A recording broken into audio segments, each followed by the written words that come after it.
بسم اللہ الرحمن الرحیم۔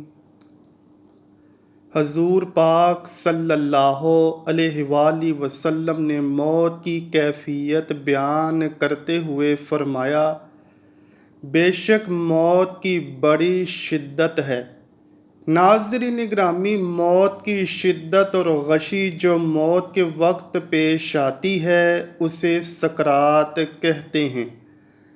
بعض اوقات سکرات کی نشانیاں مرنے والے پر ظاہر ہوتی ہیں، جسے دیکھ کر قریب والے لوگ عبرت حاصل کرتے ہیں، جبکہ زیادہ تر یہ تکلیف صرف مرنے والا ہی جانتا ہے کہ وہ کس اذیت میں مبتلا ہے۔ موت سے پہلے سکرات کی حالت سب پر طاری ہوتی ہے، لیکن 5 ایسے خوش نصیب ہیں جنہیں موت کے وقت اس تکلیف سے نہیں گزرنا پڑے گا، ان کی جان آسانی سے نکالی جائے گی۔ جب انسان کے سانس ختم ہو رہے ہوتے ہیں تو اس وقت انسان کی آدھی روح انسان کے جسم میں ہوتی ہے اور آدھی باہر، اس لیے انسان کو بہت زیادہ تکلیف برداشت کرنی پڑتی ہے۔ انسان کو بار بار پیاس محسوس ہوتی ہے، اس وقت انسان کو جتنا بھی پانی پلا دیا جائے تو انسان کی پیاس ختم نہیں ہوتی۔ جب فرشتہ جان نکال رہا ہوتا ہے تو مرنے والے کو بہت زیادہ تکلیف ہوتی ہے۔ اس تکلیف کا بیان کرنا ناممکن ہے، کیونکہ یہ تکلیف کے متعلق مرنے والا جانتا ہے یا رب کو علم ہوتا ہے۔ بے شک یہ تکلیف مرنے والے کی برداشت سے باہر ہو جاتی ہے۔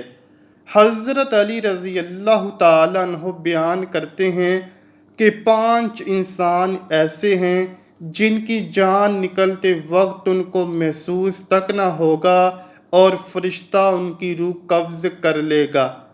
حضرت علی رضی اللہ تعالیٰ عنہ سے پوچھا گیا، اے رسول اکرم صلی اللہ علیہ وآلہ وسلم کے پیارے داماد، وہ 5 لوگ کون سے ہیں جن کو جان نکلتے وقت تکلیف محسوس تک نہ ہوگی؟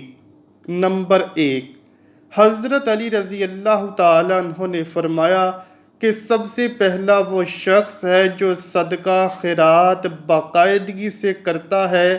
صدقہ کرنے والے کی روح ایسے قبض کی جائے گی کہ اس کو علم تک نہ ہوگا، یعنی ایسا انسان جو اپنے مال و دولت کو صدقہ اللہ پاک اور نبی اکرم صلی اللہ علیہ وآلہ وسلم کی رضا حاصل کرنے کے لیے کرتا ہے، اس سے مراد یہ ہے کہ صدقہ اس طرح کرے کہ کسی کو علم تک نہ ہو کہ اس نے اللہ کی راہ میں کسی دوسرے بھائی کی مدد کی ہے۔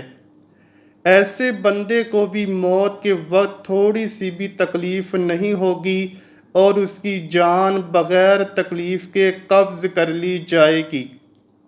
نمبر 2، وہ انسان ہے جو اپنے والدین کی موت کے بعد والدین کی وراثت سے اپنی بہنوں کا حق دینے میں جلدی کرتا ہے، ان کا حق مرنے نہیں دیتا۔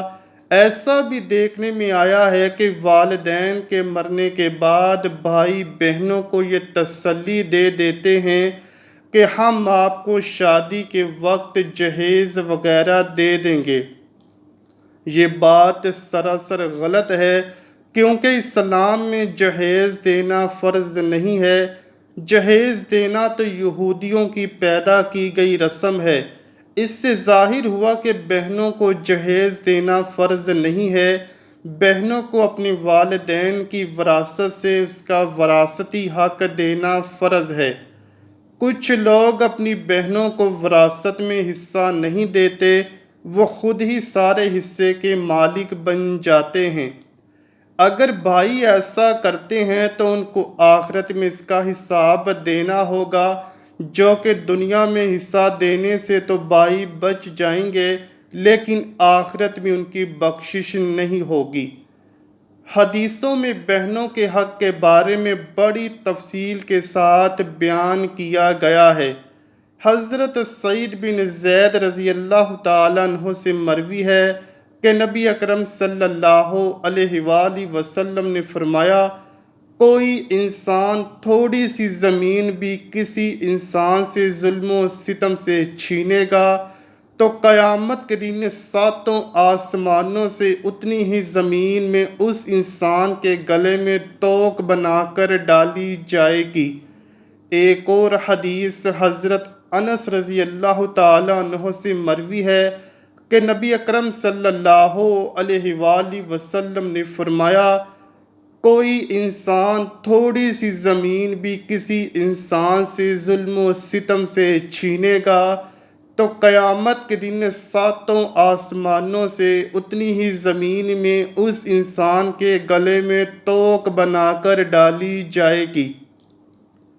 ایک اور حدیث حضرت انس رضی اللہ تعالیٰ عنہ سے مروی ہے کہ نبی اکرم صلی اللہ علیہ وآلہ وسلم نے فرمایا، جو انسان اپنے بہن بھائی کی وراثت میں ہیرا پھیری کرے گا تو اللہ پاک قیامت کے دن اس کی جنت سے میراث ختم کر دے گا۔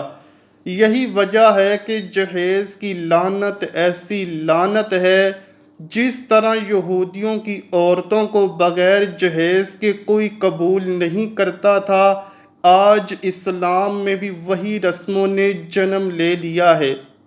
یہی وجہ ہے کہ ہمارے معاشرے میں غریب کی لڑکی گھر بیٹھے بیٹھے ہی عمر رسیدہ ہو جاتی ہے، جس کا کوئی رشتہ نہیں آتا، کیونکہ ہم یہ بات سوچتے ہیں کہ اس غریب نے اپنی بیٹی کو کیا ہی دے دینا ہے۔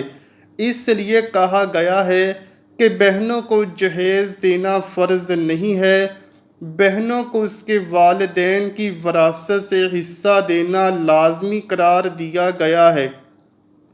اس لیے فرمایا گیا، جو بندہ اپنی بہنوں کو وراثت میں حصہ دینے میں جلدی کرتا ہے تو اللہ پاک اس بندے کی روح ایسے قبض کر لیتا ہے کہ اس کو محسوس تک نہیں ہونے دیتا۔ ایک روایت میں ہے کہ ایک عورت کے بھائی کا انتقال ہو گیا، اس نے کہا کہ مجھے بھی میرے بھائی کی قبر پر لے جایا جائے۔ اس عورت کے بار بار ضد کرنے پر اس کو بھی قبر پر لایا گیا۔ اس عورت کی آنکھوں کے سامنے اس کے بھائی کو قبر میں اتار کر دفن کر دیا گیا۔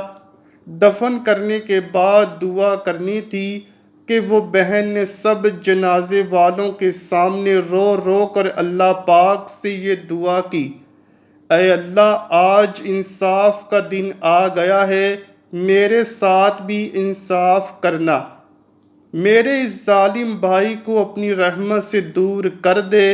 اے اللہ پاک، میرے بھائی کو اپنی رحمت و برکت سے اس طرح سے دور فرما دے جیسا کہ اس نے مجھے میرے وراثتی حصے سے دور کر دیا تھا۔ میرے بچے رو رو کر تڑپتے رہے، پر میرے اس بھائی کو ننھے منھے بچوں پر ذرا بھی ترس نہ آیا۔ میرے اس بھائی نے مجھ کو اپنے بچوں کو حرام کا گوشت کھلانے پر مجبور کر دیا تھا۔ اے مسلمانوں، اپنی بہنوں کو اس کی وراثت میں حصہ دے کر ان سے دعا کی امید رکھا کرو تاکہ اللہ پاک ہم سب کی مغفرت ان بہنوں کے صدقے فرما دے۔ بہنوں کا حق کھانے کو خنزیر کے گوشت کھانے کے برابر کہا گیا ہے۔ نمبر 3، حضرت علی رضی اللہ تعالی عنہ نے فرمایا کہ جو انسان اپنے بہن بھائیوں، والدین اور بیوی بچوں کے ساتھ نرمی سے پیش آتا ہے، ان کے ہر دکھ درد میں شامل ہوتا ہے، اپنی فیملی کو حق حلال کی روزی کما کر کھلاتا ہے، اس کی بھی روح قبض کرتے وقت اس کو ذرا برابر بھی تکلیف کا سامنا نہیں کرنا پڑے گا۔ بزرگوں کا کہنا ہے کہ جب گھر میں رزق کی تنگی آنے لگے تو اپنے بیوی بچوں کو کھانے پینے کی چیزیں وافر مقدار میں لا کر دو۔ اپنی بیوی بچوں کو کھانا پلانا پہنانا بھی صدقہ ہے۔ جو انسان اپنی فیملی کے ساتھ خوش اخلاقی سے رہتا ہے، اس کی روح قبض کرتے ہوئے اس مرنے والے کو آسانی ہو جائے گی، اس کو تکلیف نہیں ہوگی۔ نمبر 4، حضرت علی رضی اللہ تعالیٰ عنہ نے چوتھا انسان وہ بتایا جس کی روح بغیر تکلیف کے قبض کر لی جائے گی۔ وہ ایسا نمازی ہے جو نماز ادا کرتے وقت یہ سوچ رہا ہو کہ جو نماز میں ادا کر رہا ہوں وہ میرے نبی اکرم صلی اللہ علیہ وآلہ وسلم کی آنکھوں کی ٹھنڈک ہے۔ نماز دین کا ستون ہے، نماز انسان کی بخشش کا ذریعہ ہے، نماز مومن کی معراج ہے، نماز ہی ہے جو مسلمان اور کافروں میں فرق محسوس کرواتی ہے۔ ایسے نمازی کی جان بھی بڑی آسانی سے نکلتی ہے کہ اس کو پتہ بھی نہیں چلتا کہ فرشتہ اس کی جان نکال دیتا ہے۔ نمبر 5، ایسا شخص ہے جو خود بھی قرآن پڑھتا ہے اور دوسروں کو بھی پڑھاتا ہے۔ پھر فرمایا کہ راتوں کو اٹھ اٹھ کر قرآن پاک کی تلاوت کیا کرو، کیونکہ اس وقت اللہ خود اپنے بندوں کو فرما رہا ہوتا ہے، اے میرے بندے مانگ تو کیا مانگتا ہے، میں تجھے تیری خواہش کے مطابق عطا کروں۔ قرآن پاک کی رو رو کر تلاوت کیا کرو، کیونکہ اللہ پاک ایسے تلاوت کرنے والے کی دعا فوراً قبول فرماتا ہے۔ اگر رونا نہ آئے تو رونے والا چہرہ ہی بنا لیا کرو۔ قرآن پاک خود پڑھنے والا اور دوسروں کو پڑھانے والے کی جان بھی ایسے قبض کی جائے گی کہ اس کو ذرا برابر بھی تکلیف نہیں ہوگی۔ اللہ پاک سے دعا ہے کہ جب ہمارا وقت نزع آئے تو ہمیں سکرات کی شدت و تکلیف سے محفوظ رکھنا، اور ہمارا اس دنیا سے جاتے وقت خاتمہ ایمان پر ہو، اور ہم سب کو اپنے پیارے حبیب صلی اللہ علیہ وآلہ وسلم اور ان کی آل پاک سے سچی اور پکی محبت کرنے کی توفیق عطا فرما۔ آمین یا رب العالمین۔ امید کرتا ہوں کہ آپ کو ویڈیو ضرور پسند آئی ہوگی۔ اگر ویڈیو پسند آئی ہے تو ویڈیو کو لائک کیجئے، شیئر کیجئے اور چینل کو لازمی سبسکرائب کیجئے۔ کمنٹ سیکشن میں اپنی رائے کا اظہار بھی ضرور کیجئے گا۔ ملتے ہیں اگلی ویڈیو میں، تب تک کے لیے اللہ حافظ۔